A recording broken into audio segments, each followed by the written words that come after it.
get into something fun here. There was a tweet I saw yesterday from @SlamOnline. A very simple tweet with a bunch of guys' photos on it. And it was asking, who's your favorite sophomore? And I was like, who's been the best sophomore this season? So I got a top 7 list for you. All right. Top 7 sophomores. We start at number 7. That makes sense.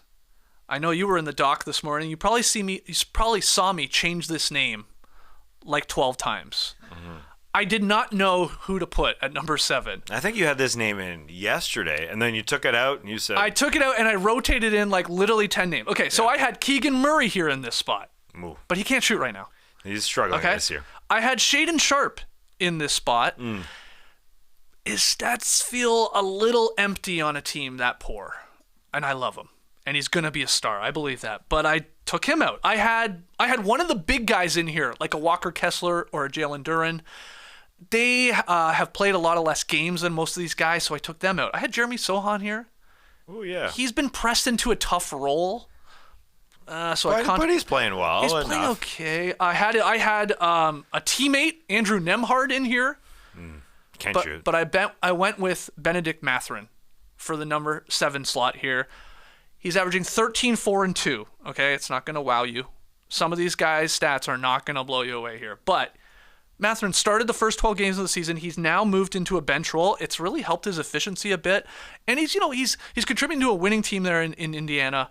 We were high on Mathurin at the start of last year. He was like leading the Rookie of the Year race when he couldn't miss, and he was such a scoring machine. But he's still really good. He plays his role. He's getting a little more comfortable in that, like I said, coming back off the bench. So I put Mathurin here over a lot of those other guys I just mentioned. But I won't be upset if you've got one of them that I just went through in this slot. Yeah, I probably would have put Sohan there because Benedict Mathurin has been great to start the season when he was starting, and then that fell off, and then he went back to the bench like he did last year for most of the season, and then got better. So that's just it's weirded me out why Rick Carlisle has done that, because he's trying to find probably a little bit more defense in his starting lineup. Yeah. And because this Indiana team doesn't stop anybody. So really, he hasn't improved from his first year numbers, but he's still good. He's still a good player.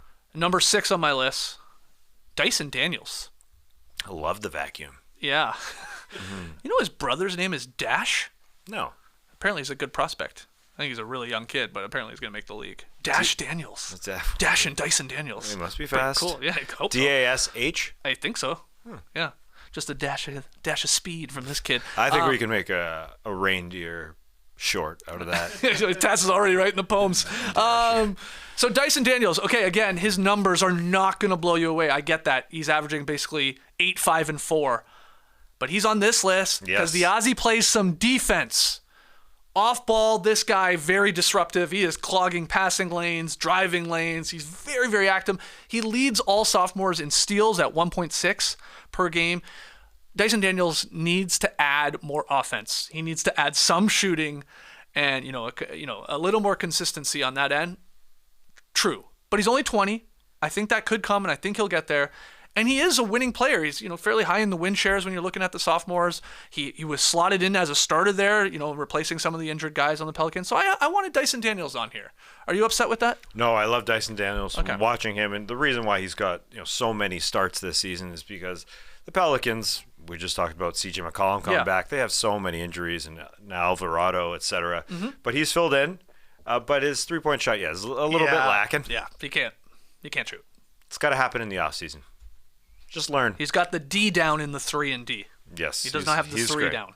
But I wanted to include him here. Number 5 on my top 7 sophomores, Christian Brown. Interesting. We haven't talked about him a lot this year. He ranks 5th amongst all sophomores when it comes to win shares, so he is helping, obviously, Denver. He leads the sophomores in three-point percentage when you're looking at people that have played enough and shot enough. So he's a 40% three-point shooter. I think he could actually still shoot more because he's a pretty good shooter. He averages 9, 4, and 2. He only plays 20 minutes per game. Of all these guys, I think he plays the fewest amount of minutes, but knows his role. He's obviously a winner. I said I wasn't including what he did last year's postseason, and I'm not, because he's still that guy. He's just a good basketball player. He's never going to be a star, I don't think. But he's going to play on a lot of winning teams because he plays hard, he plays a role, and like I said, he can shoot. So I got Brown in here.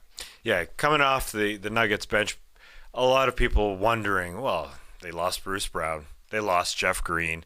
Where is their Nuggets, or where's their bench offense going to come from? Christian Brown is solid. Reggie Jackson looks really great, and he'll be coming off the bench. When Jamal is back too. Yeah, and Jamal is back. And there's Peyton Watson and Julian Strother. I think they have enough with Zeke Naji. They have enough coming off the bench. And Christian Brown, even though his numbers aren't spectacularly better, aren't crazy great, no. This is his role. They have roles in Denver, and he's fitting it. At number 4, I really debated which big man to slot in here. I ultimately decided with Hornet center Mark Williams over Kessler and over Jalen Duren. 2 major factors why. Mark Williams has played significantly more minutes than those two, through about 20 games here. Maybe 5 or 6 games more. He's got the minutes, like I said, total minutes. And the other factor, Mark Williams has been freaking awesome. Yeah. Really, really good. He leads all second-year players in win shares by a lot.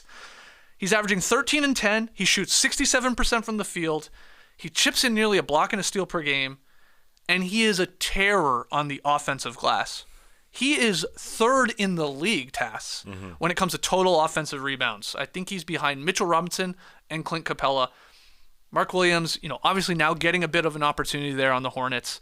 And again, Kessler and Jalen Duren missed time because of injury. So I went with Mark Williams. And I think he's deserving to be on a top 7 sophomore list. Yeah, he has been solid. I think you can rely on him more than you can.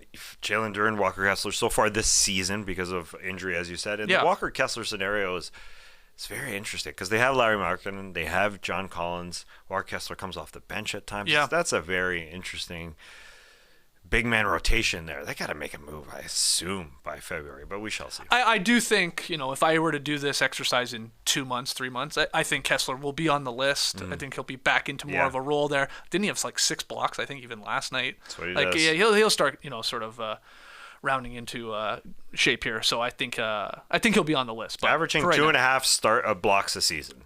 That's a big number for Walker Kessler. Wow, yeah. Yeah. All right, top 3. This was actually pretty easy.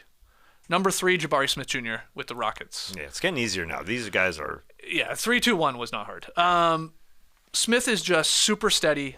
He averages 13 and 8. He shoots and hits the 3 ball at a decent clip. He is contributing, which is nice, to winning Rockets basketball, at least when they're at home. They can't win on the road still. And he has nearly a 60% true shooting percentage. Jabari Smith Jr., I feel like, here's another guy we don't talk about a lot.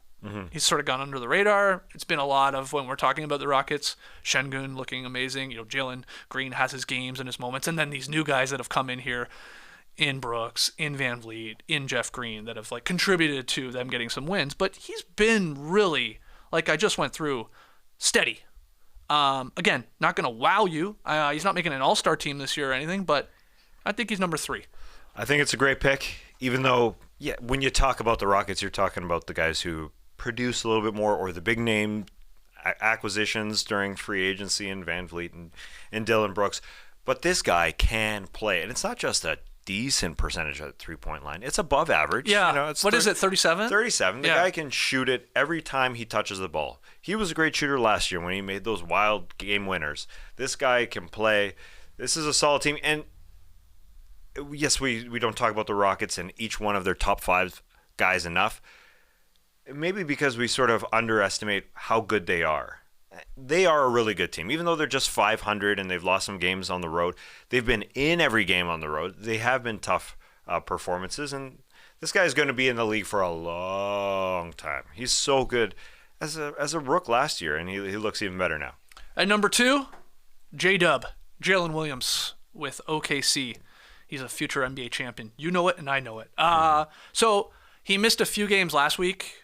And then he returned. He put up a stinker in that return against the Wolves on Tuesday night. But his first 13 games, he averaged 17.5 points per game, 4 boards, 4 assists, shooting splits of 51 from the floor, 37 from 3, 88% at the line. He gets at it on the defensive end. He's among their best defensive unit that they can really put out a scary squad out there, OKC. And he's a no-brainer to have number 2 on this list. And, Would have been maybe even interesting if the Magic weren't on an 8-game win streak and he didn't get injured. Then we would be debating between 1 and 2, but he comfortably slots into second on my top sophomore list. I think you can look at this team and say, okay, Shea's obviously their best player. Chet kind of sliding into their second best player, depending how you look at it. But Jalen Williams is right up there as well. This team is stacked. To be able to score the way he does off the bounce, he's got incredible handle.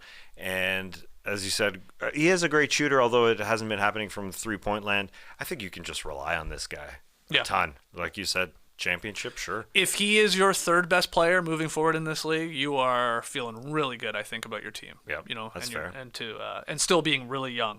But at number 1, it's Paolo Banchero of the Magic, the Red Hot Magic. He leads all sophomores in scoring, 19.1 points per game. He throws in 6 boards, 5 assists, a steal. He's shooting nearly 44% from deep. That caught me by surprise. Really good. And he has all these numbers despite getting off to a very slow start in October. His first 4 games where we were like, is he okay? What's going on here? He's been amazing in the month of November. He won a Player of the Week recently. And it's starting to feel like he's well on his way to his first All-Star selection here. And the first All-Star selection from this sophomore bunch. Yes. I would expect, especially if they have a winning record, it's him or Franz, and I think it's Paolo getting that selection if there's only one Orlando Magic player. So Paolo number 1, and I can't imagine you're surprised by this. No, and the fact that he's playing on a better team, I think, helps his efficiency levels. He's shooting less than he was last year. He's scoring a tiny bit less, but he's been more efficient. He can just let it rip from three-point land. To shoot over 40%, he's shooting 43% from three-point land. That's an incredible number. I think the scary part is like when you watch these games now, and it's fun, like tuning into Orlando Magic games because it's entertaining and they're a winning team. It's like I still think you look at him and you're like, oh, he's got like 2-3 levels still to go. Yeah. He's still so young. We're talking about sophomores here, like guys that have played. How many games has he played? 100 games basically in his NBA career. So like that's 90. really cool to think, holy crap, he's just going to get better and better. But I have him at number 1. So again, I'll hit you with my top 7 sophomores this season. It was tough at number 7 and 6, but I got Benedict Mathurin, I got Dyson Daniels, I got Christian Brown, Mark Williams, Jabari Smith Jr., Jalen Williams, the J-Dub variety, the wing variety in OKC, and then Paolo Banchero. Tell us who we missed. What are you upset about? I know you're upset about something. Who did I omit that you must troll me with? I love it.